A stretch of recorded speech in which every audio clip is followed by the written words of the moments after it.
नमस्कार मित्रों। क्या ट्रंप के साथ कोई भी अपीजमेंट पॉलिसी, उनको खुश करने की पॉलिसी उल्टी पड़ जाती है उस देश पर, उस राजनेता पर जो ऐसा करता है? क्या प्रधानमंत्री मोदी और भारत सरकार ने ट्रंप से डील करने में, उनको समझने में, उनका मूल्यांकन करने में बहुत बड़ी गलती कर दी और इस वजह से भारत के ऊपर इतने टैरिफ्स लाद रखे हैं डोनाल्ड ट्रंप ने? क्या यूरोपियन यूनियन ने जो रवैया दिखाया ग्रीनलैंड को लेकर, जो एकता दिखाई, जो आक्रामक जवाब दिए डोनाल्ड ट्रंप को, उसकी वजह से ट्रंप पीछे हटने को मजबूर हो गए और अब वो ये कह रहे हैं कि 1 फरवरी से जो दंड स्वरूप टैरिफ लगाने वाले थे उन देशों पर जो ग्रीनलैंड पर उनका विरोध कर रहे हैं, वो अब नहीं लगाएंगे। इन्हीं सवालों के जवाब पर यह वीडियो है और इस बात को बहुत ध्यान से समझना होगा अगर आपको भारत की विदेश नीति में और वर्ल्ड ऑर्डर में रुचि है तो। एक बात साफ है, ट्रंप बुल्ली है, जो अंग्रेजी का शब्द है बुल्ली। वो एक किस्म की गुंडई दिखाते हैं, एक किस्म का ऐसा व्यवहार करते हैं किसी को दबाने वाला, जिसको बर्दाश्त नहीं करना चाहिए और यही उनसे डील करने का बिल्कुल सही तरीका है।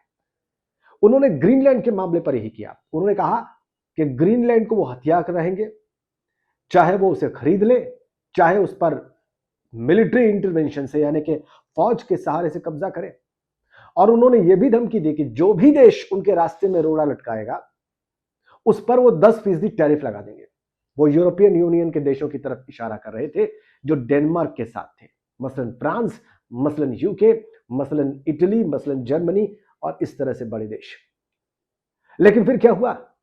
वो डावोस पहुंचे और वहां पर उन्होंने साफ कर दिया, तमाम बयानों को सुनकर और दुनिया का रुख भांप कर, कि ज्यादातर देश इस मामले पर उनके खिलाफ हैं और इनमें से कई उनके बहुत करीबी दोस्त हैं, कई उनके बहुत करीबी सहयोगी हैं और इनसे मिलिट्री की बात करना या फौज की ताकत दिखाने की बात करना उल्टा अमेरिका पर भारी पड़ सकता है। और इसलिए उन्होंने वहां पर जाकर कहा कि वो नेगोशिएट करेंगे, बातचीत करेंगे और ग्रीनलैंड को फौज की ताकत पर नहीं हथियाएंगे।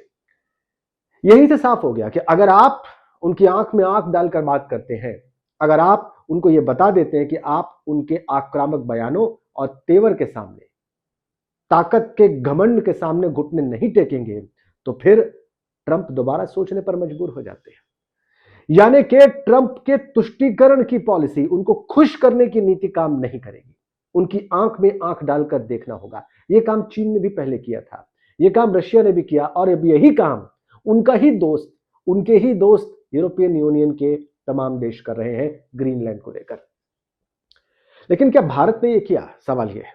मुझे लगता है भारत ने यह नहीं किया। भारत ने जो मौन साधे रखा और खासकर एक के बाद एक उनके बयानों के बाद प्रधानमंत्री नरेंद्र मोदी का जो मौन था, उनको सीधा जवाब न देने का जो फैसला था, वो शायद भारत पर उल्टा पड़ रहा है और इसीलिए भारत इस वक्त अमेरिका से डील करने में बैकफुट पर दिखता है, एक कदम नीचे दिखता है, कमजोर स्थिति में नजर आता है।